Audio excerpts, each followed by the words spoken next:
Omwagalwa ampuliriza nkwaniriza nnyo mu kaseera kano, era kano ke kaseera ke tugenda okuyigamu ekigambo kya Katonda mu mulamwa omukulu ogugamba nti obubaka bw'abamalayika abasatu.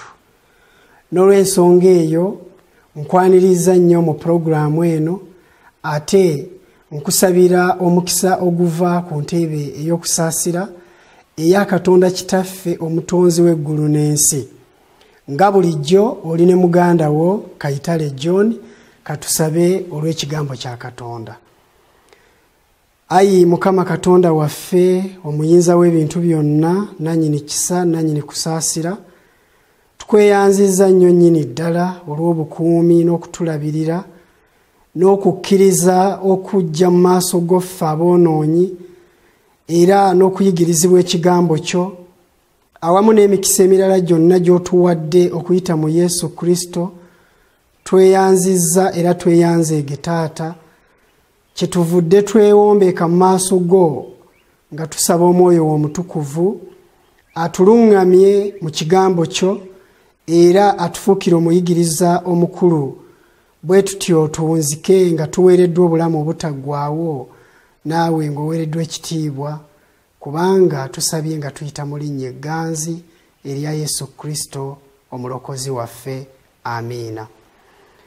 Bassebo ne bannyabo, kano ke kaseera okubikkula ekigambo kya Katonda Bayibuli nga tuyiga obubaka obw'abamalayika abasatu. Obubaka bw'abamalayika abasatu tubusanga mu kubikkulirwa essuula 14 olunyiriri okutandikira ku lw'omukaaga okutuusa ku lunyiriri olw'13. Bw'osoma olunyiriri olw'omukaaga n'olw'omusanvu, ennyiriri zino ebbiri, olabamu obubaka obw'amalayika asooka.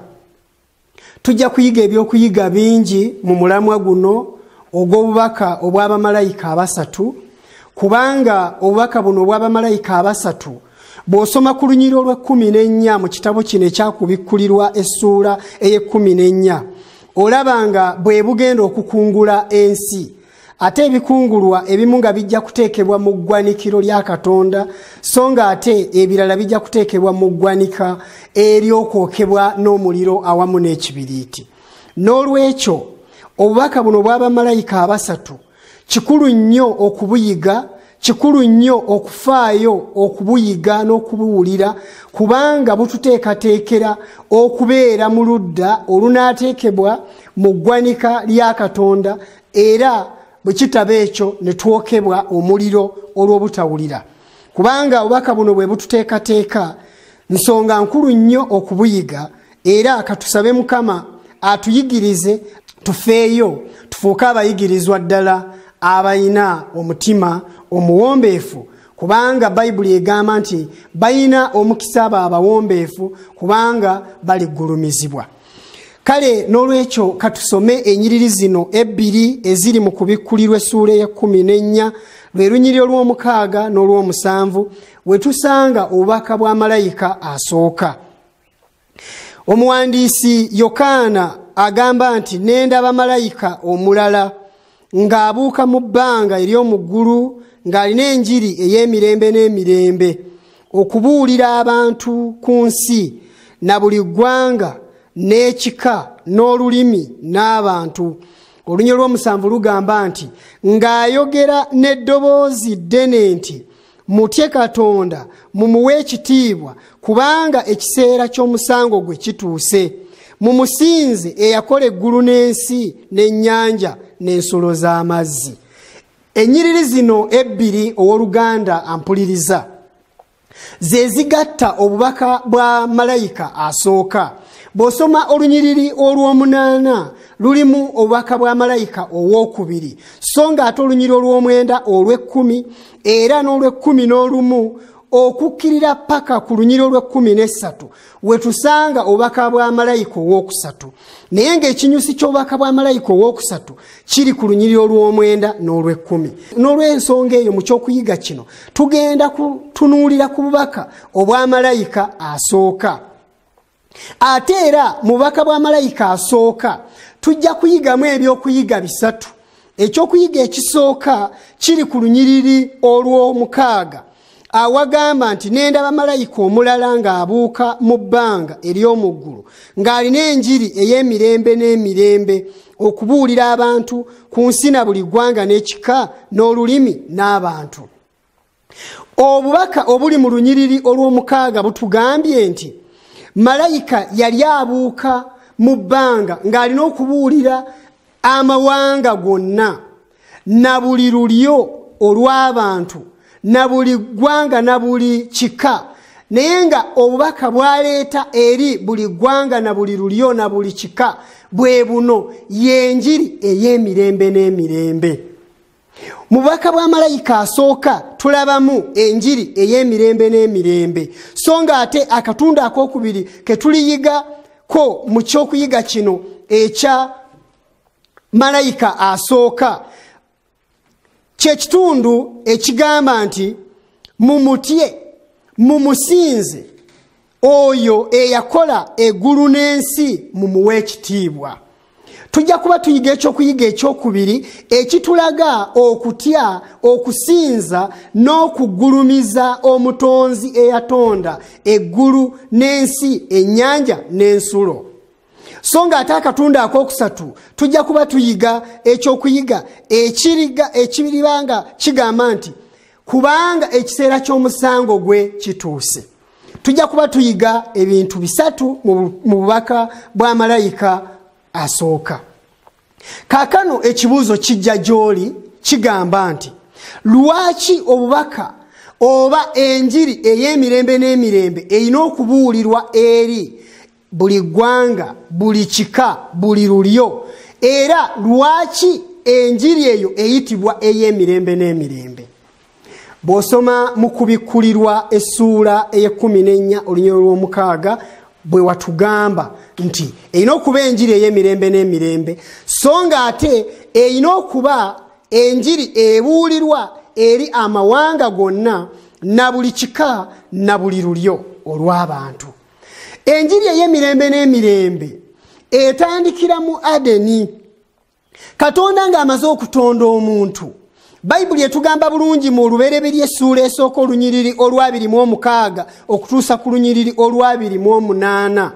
Batugambye nti Katonda n'ayogera nti tukole omuntu mu ngeri yaffe, mu kifaananyi kyaffe, bafugenga eby'omu nnyanja n'ebibuuka waggulu n'ente n'ensi yonna na buli ekyewalula ku nsi.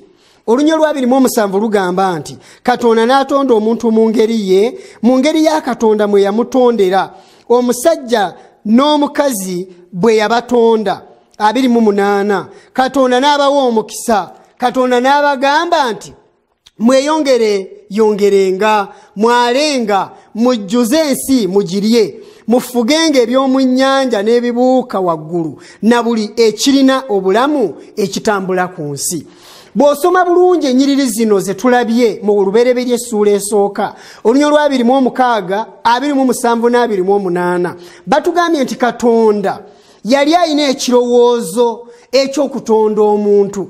Oluvannyuma lw'okumutondera ebyo byonna ebimwetoolodde, emiti n'omuddo, ebibala, emmere, amazzi, empewo ey'okussa, enjuba ey'okumulisanga emisana n'omwezi ogw'okumulisizanga ensi ekiro, Katonda yagamba nti katutonde omuntu naye tumukole mu ngeri yaffe. Lwaki Katonda bw'ayogera ekigambo kino yeeteeka mu bungi n'atagamba nti kamutonde mu ngeri yange? Kubanga obwa Katonda tubulabamu Katonda kitaffe n'omwana n'omwoyo omutukuvu. Abo be baali mu lukiiko si bakatonda basatu, nedda, wabula bano abasatu be bafuuka Katonda. N'olw'ensonga eyo nti mu bumu obwa Katonda kitaffe n'omwana n'omwoyo omutukuvu wabeerawo okuteesa okutonda omuntu mu ngeri ya Katonda ne mu kifaananyi kya Katonda, omukazi n'omusajja bwe batyo bwe yabatonda. Naye ekyennaku ow'oluganda omwagalwa, bw'osoma mu lubereberye essuula ey'okusatu tulaba Setaani nga yeefuula ekitonde kubanga yali yajeema mu ggulu nga bwe tusoma mu kubikkulirwa essuula 12. Olutalo lwatandikira mu ggulu n'agobebwa awamu ne bamalayika be. Bw'atyo Sitaani bwe yatuuka ku nsi n'akwatibwa obujja eri ekitonde omuntu Katonda kye yatonda, n'akwatibwa obusungu, n'akwatibwa effutwa, n'agamba nti nina okukema omuntu ono bw'atyo ayawukane ne Katonda n'okwagala kwa Katonda nga nange bwe nafuuka. Kati Setaani yayita mu musota. Bw'osoma essuula ey'okusatu wano wagamba bulungi nti olubereberye essuula ey'okusatu wagamba nti n'omusota gwali mukalabakalaba okusinga ensolo zonna ez'omu nsiko ze yakola Mukama Katonda. Ne gugamba omukazi nti bw'atyo bwe yayogera Katonda nti temulyanga ku miti gyonna egy'omu lusuku. Omukazi n'agamba omusota nti ebibala eby'emiti egy'omu lusuku tulya, wabula ebibala eby'omuti oguli wakati mu lusuku Katonda yayogera nti temugulyangako newankubadde okugukwatangako muleme okufa. Bw'osoma essuula ey'okubiri olunyiro lw'17 Katonda ng'amaze okutonda omuntu n'amutwala mu lusuku Adeni we yamuzimbira n'amuteekerateekera amaka amalungi, yamuwa ekiragiro. Ekiragiro ekyo kyali kikema obugoberezi bwa Adamu ne Kaawa. Era singa Katonda yatonda omuntu n'atamuteerawo ddembe lya kwesalirawo ng'alina okusinza Katonda yagalagaana, Katonda yali talina kwagala singa yakola bw'atyo. Naye olw'okuba Katonda wa kwagala, Katonda wa mirembe, muteefu era wa ddembe, ate wanteekateeka, yalagira omuntu gwe yatonda okulya ku bibala byonna ebyali mu lusuku olwo Adeni okuggyako ekibala kimu. Olunyiro 17 nti naye omuti ogw'okumanya obulungi n'obubi togulyangako, kubanga olunaku lw'oligulyako tolirema kufa. Kino kyali kigezo ekigezesa obugoberezi omuntu bw'alina okubeera nabwo eri Katonda we. Kubanga Katonda bwe yatonda omuntu yamuwa emmere emumala, naye n'amuteerawo omuti gumu gwe yali atakkirizibwa kulyako, naye ng'omuti ogwo guliwo okugezesa obugoberezi n'okuba omuwulize eri Katonda omutonzi we. Bw'atyo Setaani yatandikira ku muti ogwo n'agenda n'ayingira mu musota. Omusota ne gujja eri omukyala, omukyala n'anyumya nagwo. Ekyali ekyewuunyisa mu kiseera ekyo, Adamu ne Kaawa baali tebawulirangayo musota nga gwogera. Naye Kaawa bwe yawulira omusota nga gumubuuza ebibuuzo, nga gumujoja ebibuuzo, yawaayo amatu ge n'amaaso ge okufaayo okumanya omusota guno ddala gwogera bulijjo. Omusota ne gutandikira ku bigambo ebimukema nga gumubuuza nti ddala ddala Katonda yabagaana okulya ku muti gwonna gwonna oguli mu lusuku luno? Awo Adamu singa yali ne Kaawa bandiyambaganye, naye bambi Sitaani yali yakoze enteekateeka nga bukyali. Omukyala n'amuyisa mu kkubo lye n'omusajja n'amuyisa mu lirye. Kati Kaawa n'atandika okwogera ng'anyumya n'omusota ng'agugamba nti nedda, ebibala byonna ebiri mu lusuku tulya, okuggyako omuti gumu Katonda gwe yatugaana okulya n'okukwatangako, kubanga yatugamba nti olunaku lwe muligulyako n'okufa temulirema kufa. Omusota gwagezaako okukema omukyalo ono okutuusa lwe yalya omuti guno n'atwalira ne Adamu baawe okulya ku muti ogwo. Bw'atyo n'ayawukana ne Katonda, omuntu n'afuuka omwonoonyi kubanga yali afunye sinful nature, obutonde bw'ekibi mu bulamu bwe, so nga yali alina obutonde bw'obutuukirivu. Kale awo obuzaaliranwa bw'ekibi ne butandika bwe butyo. Olw'ekyo omuntu yagobebwa mu lusuku Adeni aleme okulya ku muti ogw'obulamu, kubanga singa yalya ku muti guno ogw'obulamu yandibadde mu nsi nga tafa, kyokka ng'okubonaabona kungi. Katonda yakkiriza omuntu ono asobole okufa, asobole okuziikibwanga, asobole okuwummulanga, kubanga tusoma mu Kubikulwa essula 14 olunyiro lw'13 nti balina omukisa abo abafiira mu Mukama waffe.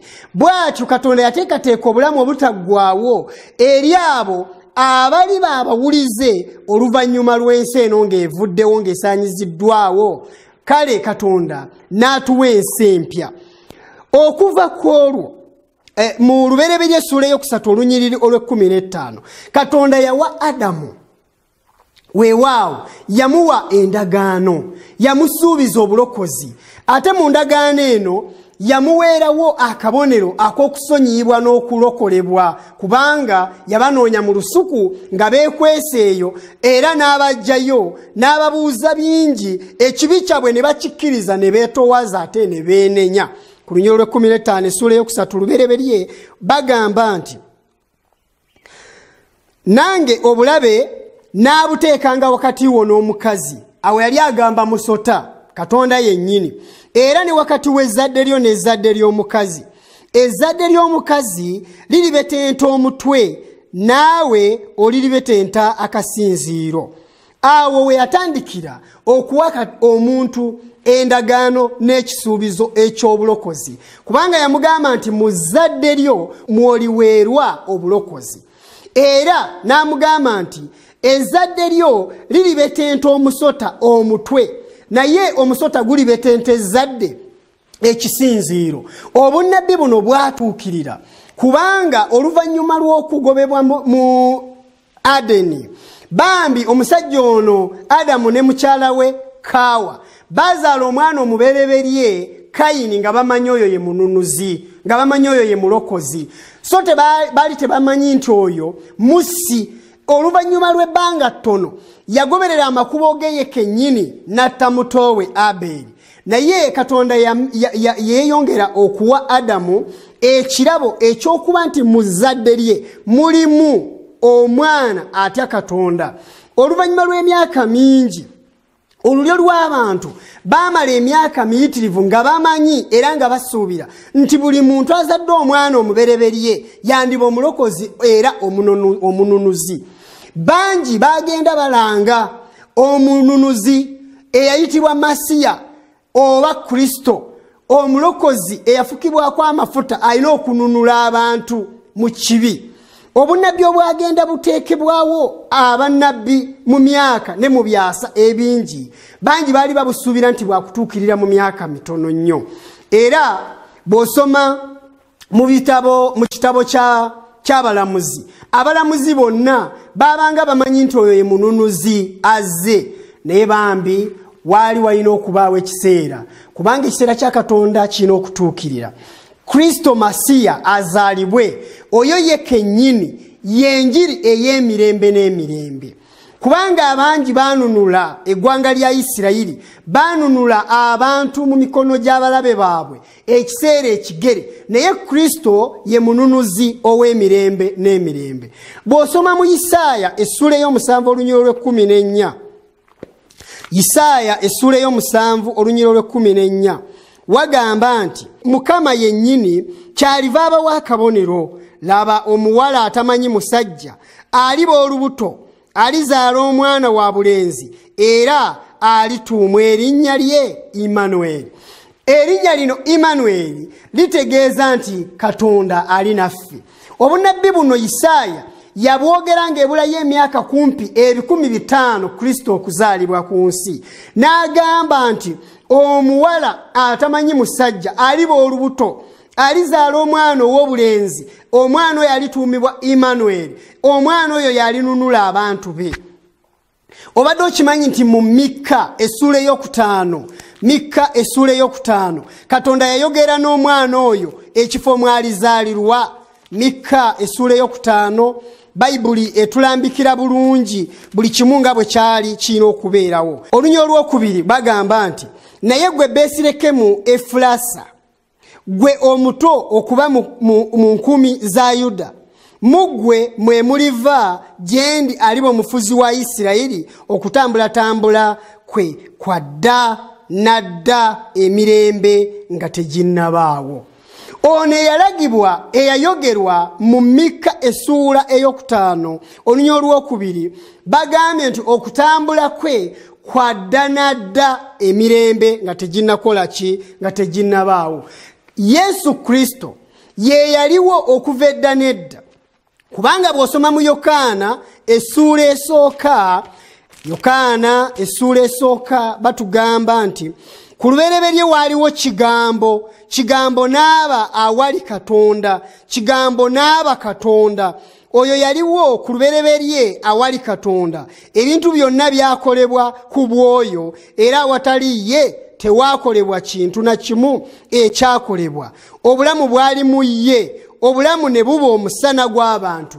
Era ono ayogerwako nti obulamu bwali mu ye, ye yakutama n'afuuwa mu nnyindo z'oyo eyali abumbabumbiddwa, n'assa omukka mu nnyindo ze n'afuuka obulamu. N'olwekyo wano mu Mikka batugambye nti oyo alizaalibwa Besirekemu, kyokka obufuzi bwe bwali bulina okuba bwa njawulo, si ng'obwensi, wabula bufuzi bwa mu mutima obwakabaka obulina okuzimbibwa mu mitima gy'abantu. Mu Danyeri essula ey'omwenda, Nabbi yalagirawo n'ekiseera oyo kyalina okuzaalibwamu. Abooluganda abaagalwa, mu kubikkulirwa essula ey'e14 olunyolo lw'omukaaga batugambye nti eyo y'enjiri ey'emirembe n'emirembe. Bw'osoma wano mu Luka essula ey'okubiri, Luka essula ey'okubiri, bw'osoma ku lunyiriri olusooka bagamba nti awo olwatuuka mu nnaku ezo etteeka ne liva eri Kayisaali Augusito, ab'ensi zonna okuwandiikibwa. Okwo kwe kuwandiikibwa okwasooka okubaawo Kuleniyo bwe yali nga yafuga Obusuuli. Bonna ne bagenda okwewandiika buli muntu mu kibuga kyabwe. Ne Yusufu n'ava e Nazaaleesi mu kibuga eky'e Ggaliraaya n'alinnya e Buyudaaya okugenda mu kibuga kya Dawudi ekiyitibwa Besirekemu. Jjukira wali mu Mikka essula ey'okutaano batugambye nti naawe Besirekemu, newankubadde nga oli mutono mu bibuga bya Yuda, naye muggwe omufuzi ow'emirembe n'emirembe mwalikola ki? Mwaliva. Wano bagenda okwewandiisa Besirekemu mu kibuga kya Dawudi, oyo Yusufu gye yali azaalibwa, yewandiike ne Mariyamu gwe yali ayogereza ng'ali lubuto. Awo olwatuuka bali eyo, ennaku ze ez'okuzaala ne zituuka. N'azaala omwana w'omubereberye, n'amubikka mu ngoye ez'obwana obuwere, n'amuzazika mu kisibo, kubanga tebaalaba bbanga mu kisulo eky'abagenyi. Njagala okutegeeza nti ono omukyala, omuwala ono Mariyamu, yali lubuto naye nga si lwa Yusufu, kubanga wano mu Bayibuli batugambye nti yali akyamwogereza. N'olw'ensonga eyo, ono Yusufu omusajja yali atya Katonda, yali tasobola kukola nsobi ey'okwebaka n'omuwala ng'akyamwogereza nga abantu ab'omulembe guno bwe bakola. Teyali mwenzi, yali tasobola kukola nsobi, wabula ekigambo kyali kirina okutuukirira nga Yusufu alina okutwala mukyala we newankubadde nga yali lubuto. Kale olubuto olwo yali yalugjawa, ate nga Yusufu yali tannaba muwasa. Bw'osoma mu Matayo essula esooka olunyolo lw'18 batugamba nti n'okuzaalibwa kwa Yesu Kristo kwali bwe kuti. Mariyamu nnyina bwe yali ng'akyayogerezebwa Yusufu, baali nga tebannaba kufumbiriganwa, n'alabika ng'ali lubuto olw'Omwoyo Omutukuvu. Terwali lwa Yusufu ssebo, naawe nnyaba mpuliriza, lwali lwa Mwoyo Omutukuvu. Awo Yusufu bba, kubanga yali muntu mutuukirivu, n'atayagala kumukwasa nsonyi, yali alowooza okumulekayo kyama. Laba bwe yali alowooza bw'atyo, malayika wa Mukama n'ajja gy'ali mu kirooto, n'amugamba nti Yusufu omwana wa Dawudi, totya kutwala Mariyamu mukazi wo, kubanga olubuto lwe lwa Mwoyo Mutukuvu. Ekigambo kyayogerwa nti totya kutwala Mariyamu mukazi wo. Oba olyawo mu kugaana okumutwala n'okwagala okumulekayo kyama, yali atandise okufuna ebirowoozo eby'omuwala omulala gw'ayinza okuwasa, simanyi. Naye Mariyamu nga eyali ayogerezebwa Yusufu, era malayika yamugamba n'ayogera n'erinnya lye nti totya kutwala mukazi wo Mariyamu gw'okola ki? Gw'oyogereza. Olunyo olwabiri lugamba nti laba bwe yali alowooza bw'atyo malayika wa Mukama n'ajja gy'ali mu kirooto. Mukama n'ajja gy'ali mu kirooto n'amugamba nti, Yusufu omwana wa Dawudi, totya kutwala Mariyamu mukazi wo, kubanga olubuto lwe lwa Mwoyo Mutukuvu, olunyo lwa 21, naye alizaala omwana wa bulenzi, naye olimutuuma erinnya lye Yesu, kubanga ye yalirokola abantu be mu bibi byabwe. Ebyo byonna byakolebwa bituukirire, kubanga bye yayogerera mu nnabbi ng'agamba nti, laba omuwala atamanyi musajja aliba olubuto era alizaala omwana wa bulenzi, bali mutuuma erinnya lye Immanueli, eritegeeza nti Katonda ali naffe. Oluvannyuma lw'okuzaalibwa kwa Yesu Kristo, ensi yali efunye essanyu, ensi yali efunye obubaka obw'emirembe n'emirembe. Njagala okutegeeza nti enjiri ey'emirembe n'emirembe ye Yesu Kristo. Bwe bubaka obulina okubuulirwa amawanga n'ennimi na buli lulyo olw'abantu. Enzikiriza eziri wano n'eyo n'eri ziraga abantu obulokozi okuyita mu ngeri nnyingi. Waliwo abanoonya obulokozi mu bikolwa byabwe, bangi beesaddaase, bangi beewaddeyo okukola ebikolwa ebitali bimu, bangi beeyokya, bangi bagezaako okusaba n'okusiiba ennaku n'ennaku, emyezi n'emyezi. Abangi bawaddeyo endiga, ente, abalala bawaddeyo esente, ensimbi nga mpitirivu, abalala bawaddeyo amataka gaabwe, abalala bagezaako okunoonya amaanyi g'obulokozi agayinza okubajja mu kibi n'okubeera abatuukirivu nga bayita mu nzikiriza eza spiritualism oba ez'emyoyo. Naye njagala okutegeeza muganda wange nti Yesu Kristo yenjiri bwe bubaka obw'emirembe n'emirembe. Bwe yali ng'amaze okuzaalibwa, abasumba oba kaŋŋambe nti abalaalo abaali eyo mu kisibo ky'ente, malayika yajja gye bali n'abategeeza nti waliwo enjiri, waliwo obubaka obw'emirembe n'emirembe obulina obbategeezebwa nti omwana wa Katonda Yesu Kristo yazaaliddwa. Luka essula ey'okubiri, katutandikire ku lw'omunaana. Waliwo abasumba mu nsi eyo abaatuulanga ku ttale nga bakuuma ekisibo kyabwe ekiro mu mpalo. Awo malayika wa Mukama n'ayimirira we baali, n'ekitiibwa kya Mukama ne kibeetooloola nga kimasamasa, ne batya nnyo. Malayika n'abagamba nti, temutya, kubanga laba mbaleetera ebigambo ebirungi eby'essanyu eringi eririba eri abantu bonna, kubanga leero azaaliddwa gye muli omulokozi mu kibuga kya Dawudi, ye Kristo Mukama waffe. Kaakano kano ke kabonero gye muli. Munaalaba omwana omuwere ng'abikiddwa mu ngoye ez'obwana obuwere, ng'azazikiddwa mu kisibo. Awo amangu ago waaliwo ne malayika oyo, bangi ab'omu ggulu gye ery'omu ggulu, nga batendereza Katonda nga bagamba nti, ekitiibwa kibeeri Katonda waggulu ennyo, kibeeri Katonda waggulu ennyo, ne mu nsi emirembe gibe mu bantu abasiimibwa, erinnya lya Mukama waffe liweebwe ekitiibwa. Malayika bajja nti lyali gye, nga bayimba nti ekitiibwa kidde eri Katonda, n'emirembe gye gibeere mu bantu abasiimibwa. Naye ekigambo ekirungi nti buubuno obubaka bwe tubaleetedde, yiino enjiri ey'emirembe n'emirembe. Olwaleero omulokozi abazaaliddwa, ye Yesu Kristo azaaliddwa mu kibuga e Beselekemu. Oyo agenda kuba Omunazaleesi, oyo agenda kuyitibwa omunaku, eyalaba ennaku, agenda kuyitibwa atayagalibwa, agenda kuyitibwa eyanyomebwa, atamanyika, atalina ttutumu, oyo agenda kuyitibwa omununuzi w'abantu olw'ekibi. Yagenda okubetenta omusota ku mutwe, newankubadde ng'omusota gwali gulina okumubetenta akasinziiro nga kitegeeza okukomererwa ku musaalaba, naye okuyita mu musaalaba Yesu Kristo yali alina okubetenta omusota emirembe n'emirembe, omuntu n'asumululwa era n'aweebwa eddembe olw'okukkiriza. Bw'osoma mu Yokaana essuula ey'okusatu olunyolo lw'omukaaga, waliwo ebigambo ebirungi bangi abasoma Bayibuli bye bamanyi.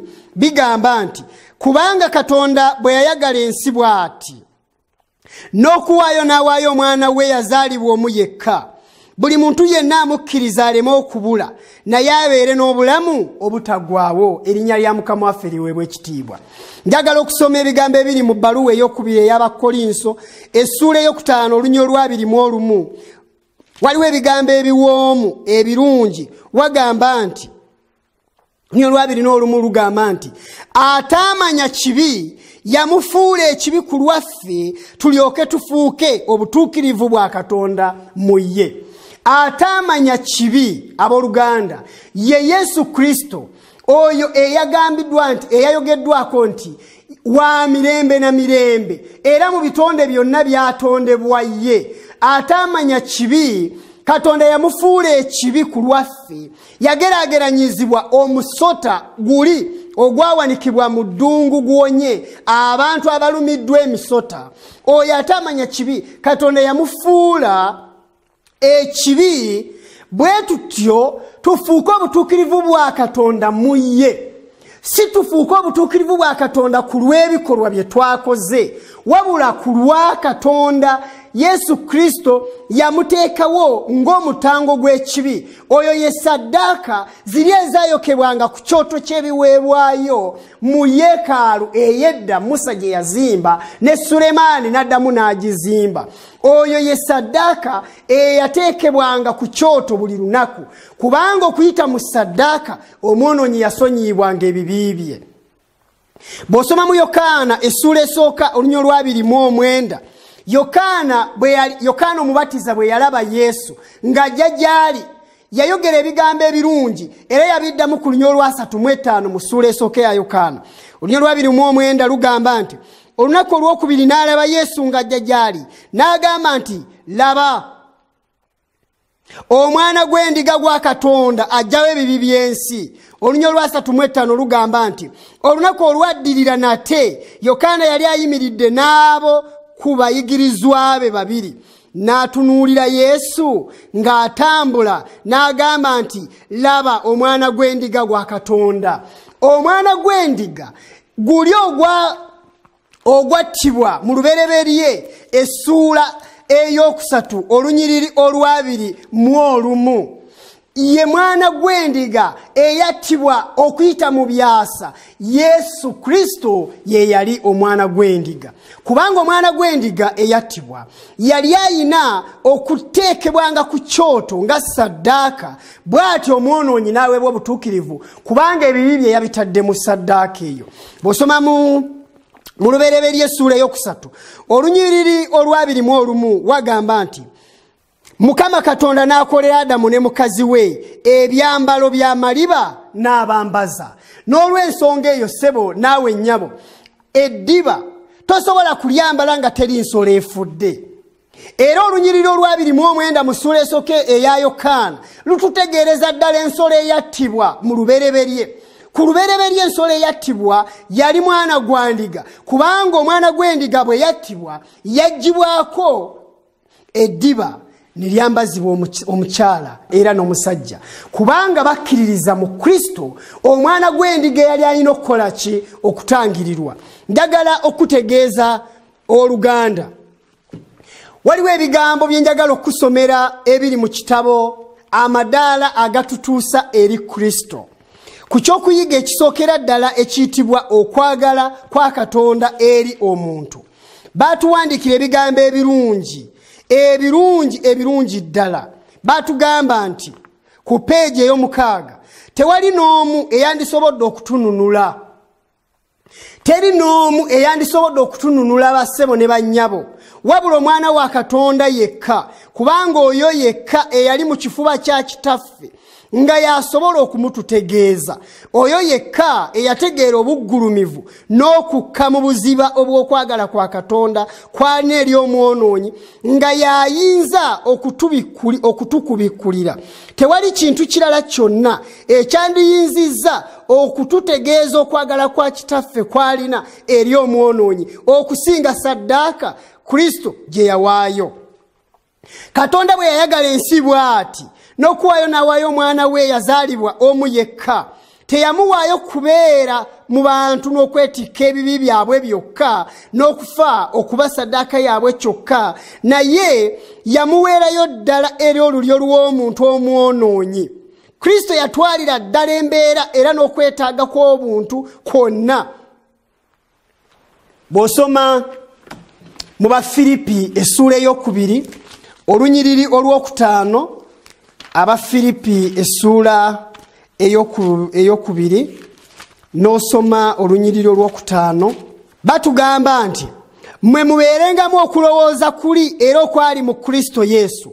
Oyo bwe yasooka okubeera mu kifaananyi kya Katonda teyalowooza kintu ekyegombebwa okwenkanankana ne Katonda. Olunya lw'omusanvu, naye yejjako ekitiibwa bwe yatwala engeri y'omuddu n'abeera mu kifaananyi ky'abantu, era bwe yalabikira mu mutindo ogw'obuntu ne yeetowaza nga muwuliza okutuusa okufa era okufa okw'okumusalaba.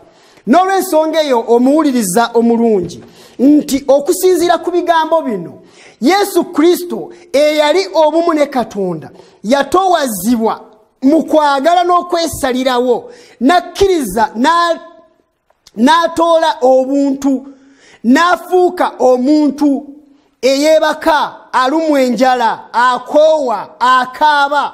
Kyava asobola okulumirwa wamu naffe kubanga naye yayambala obuntu. Tuyinza okusoma mu Bebulaniya essula ey'okuna. Abebulaniya essula ey'okuna olunyiriri olw'14 wagamba nti, kale bwe tulina kabona asinga obukulu omunene eyayita mu ggulu, Yesu omwana wa Katonda, tunywezenga okwatula kwaffe, kubanga tetulina kabona asinga obukulu atayinza kulumirwa wamu naffe mu bunafu bwaffe, naye eyakemebwa mu byonna bumu ngaffe, so nga ye talina kibi. Kale tusembererenga n'obuvumu eri entebe ey'ekisa, tulyoke tuweebwe okusaasirwa era tufune ekisa olw'okubeerwa bwe tukwetaaga.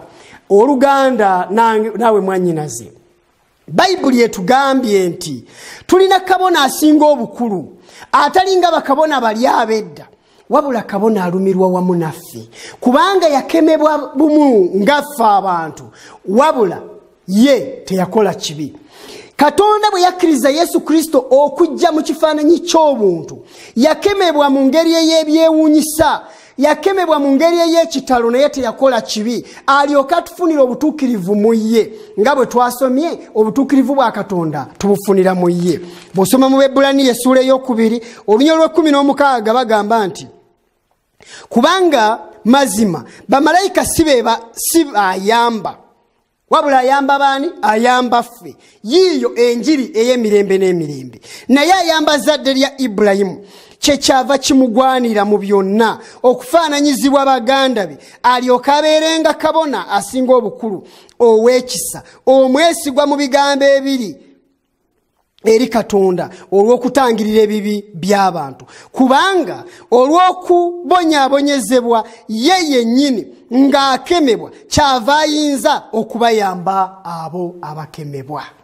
Bwe tudda mu kitabo kino amadaala agatutuusa eri Kristo, batugamba nti ku peegi ey'omukaaga batugamba nti omuwendo guno ogwasasulibwa olw'okutununula okweganyisa kuno okw'ekitalo, kitaffe kwe yeeganyisa ng'awaayo omwana we okufa ku lwaffe, ddala kuteekwa okutuwa ebirowoozo ebigulumivu ku ki kye tuyinza okufuuka nga tuliyita mu Kristo. Omutume Yokaana ng'ali mu Mwoyo Omutukuvu bwe yalaba obuggulumivu n'okukka mu buziba n'obugazi obw'okwagala kwa kitaffe eyawonya olulyo lw'omuntu luno oluzikirira, yajjuzibwa okutendereza n'okugulumiza Katonda, era yalemwa okuzuula ekigambo kyonna ekirungi mwayinza okutegeereza obunene n'obulungi bw'okwagala kuno. Awo n'alyoka atukoowoola ffenna twerolere. Yagamba nti, mulabe okwagala bwe kuli okunene kitaffe kwe yatuwa, ffe okuyitibwanga abaana ba Katonda. Tubisanga mu bbaluwa ya Yokaana esooka essula ey'okusatu olunyiri olusooka. Erinnya lino nga lya muwendo eri omuntu, olw'okwonoona abaana b'abantu bafuuka baddu ba Setaani, olw'okukkiriza saddaaka ya Kristo abaana ba Adamu bayinza okufuuka abaana ba Katonda nga kya kyewuunyo. Kristo olw'okutwala obuzaaliranwa bw'omuntu yasitula omuntu abantu aboonoonyi.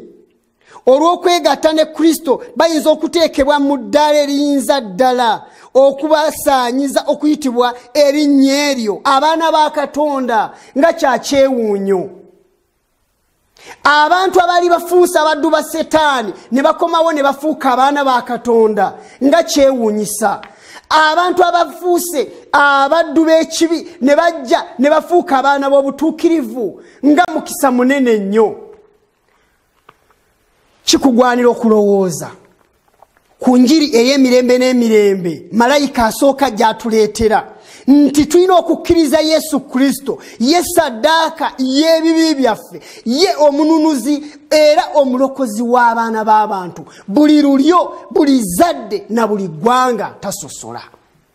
Era obubaka buno bulina okutwalibwa na mu buli kanyomero konna, mu maka amagagga n'amaka amaavu, mu bantu ab'amaanyi n'abo abatowaziddwa, mu bantu abaava ennyo abo abavulunkupe balina okutegeezebwa okwagala kwa Katonda, abo ababeera ku nnyanja ku mbalama z'ennyanja era n'abo ababeera eyo mu bizinga balina okutwalibwa, balina okuweebwa obubaka, balina okutuusibwako obubaka obwo nti Yesu Kristo ye mulokozi w'ebibi by'abantu, teri mulala yenna ayinza okubanunula.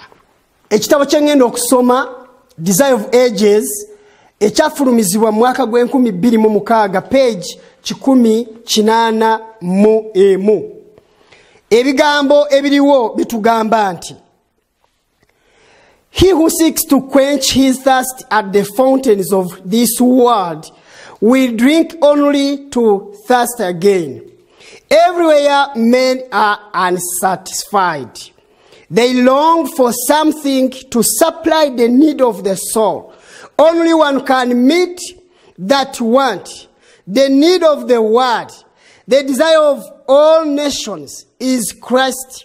The divine grace which he alone can impart is as living water, purifying, refreshing, and invigorating the soul.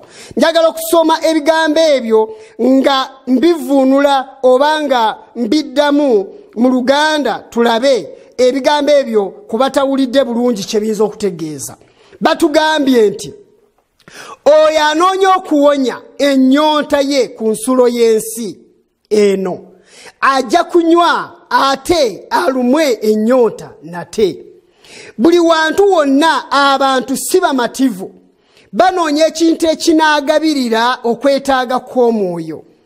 Omu yekka y'ayinza okusisinkana okwetaaga okwo, ekyetaago ky'ensi, okwagala kw'amawanga gonna ye Kristo.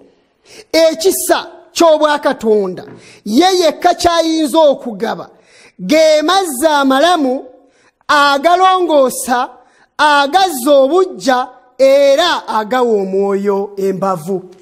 Nti mu nsi muno bingi abantu bye beetaaga era nga bamanyi biyinza okubamala ennyonta. Obwetaavu bwabwe nga bawulira buyinza okumalibwawo. Omuntu aba ali awo ng'alina ennusu 1,000 nga yeetaaga 1,000 abeere mumativu. Naye singa omuwa 1,000 ajja kuba yeetaaga 10,000 alyoke amatire. Singa afuna 10,000 ajja kuba yeetaaga kakadde. Naye ate alina obukadde yeetaaga buwumbi. Abantu abaavu ku nsi eno abakyasinza okuba abaavu ennyo be bantu ba biliyoneya. Abantu abalina obuwumbi bwa ssente be babeera n'ebyetaago ebingi ebitamatizika. Omuntu agenda n'asoma primary, n'asoma secondary, n'asoma university, bw'amala n'agenda ku masters, n'anoonya PhD. Naye weewuunye aba ayagala professor, kyokka omuntu oyo asigala awulira si mumativu. Omuntu ayinza ogenda mu magye ne bamuwa eranka erisooka, n'atuuka ku lyokubiri, n'atuuka ku officer, n'atuuka ku senior officer, n'agenda n'atuuka ne ku general, naye n'awulira mu mutima gwe nga tannamatira. Omuntu ayinza okuzaala nawuliranga mu bulamu bwe mukazi we bazadde omwana naye mu myaka mitono nnyo omukazi nga takyamwagala nga ayagala owokubiri owokusatu n'owokutaano ne bw'omuwa abakazi 1,000 n'asigala ng'ayagala. Abantu bazimba amayumba naye ennyumba bw'eba ya bisenge 3 asigala ayagala ebisenge 5. Bw'azimba y'ebitaano ayagala ebisenge 10 kyokka nga yeebaka mu kisenge kimu. Omuntu abeera n'ente 1,000 naye ng'ayagala emitwalo 10. Omuntu abeera n'ente emu ng'ayagala ente 10. Omuntu ayinza okwambala essuuti emu ng'ayagala ey'okubiri. Bw'agula ey'okubiri aba ayagala ey'okusatu.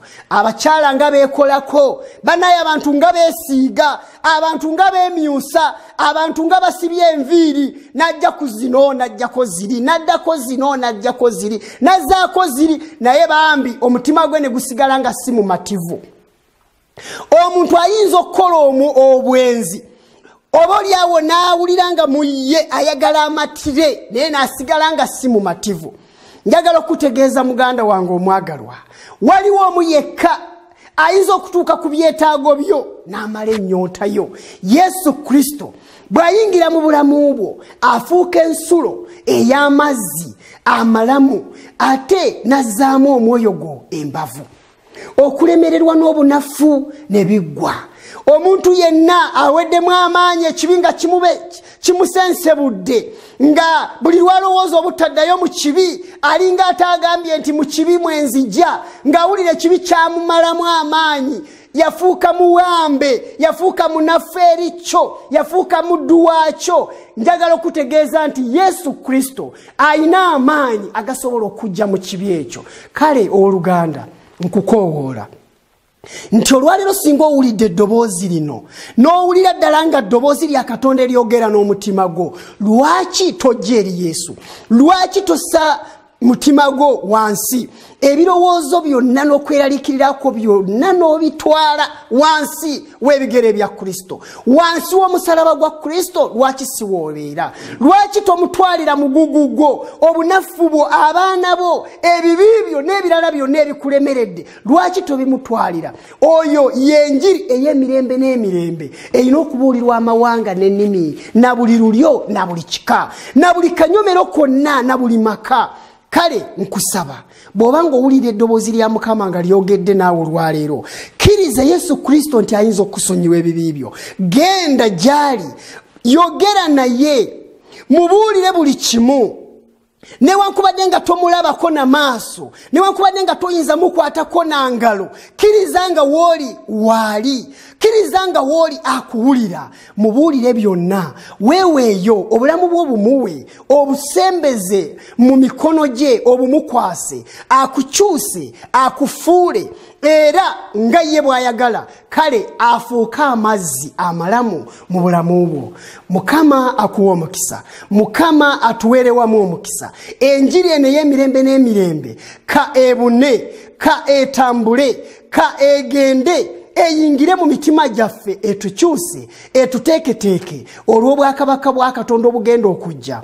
Mangu ddala Yesu Kristo bw'anaaba akomyewo, ffenna awamu tutwalibwe mu bire, tutwalibwe mu bwakabaka bwe, tubeere naye emirembe gyonna. Kwe kusaba kwange era nga nkusabira neesabira okuyita mu linnya egganze lya Yesu Kristo.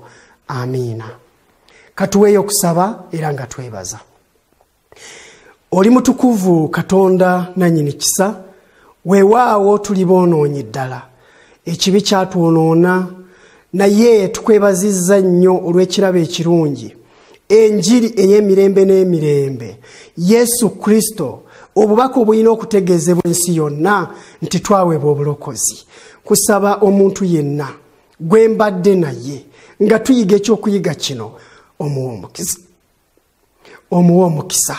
Beera naye Mukama, omwoyo wo atambule wamu naye, omubuulirire, omukubirize, era ebigambo bino byonna biwandiike ku ntobo y'omutima gwe, bimufuukire olugendo, bimufuukire entandikwa, bimufuukire ekinyusi.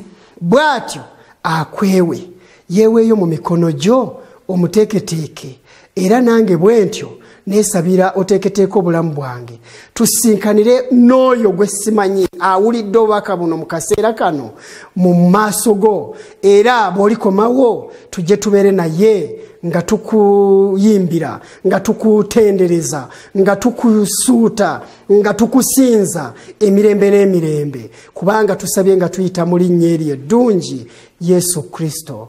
Amiina.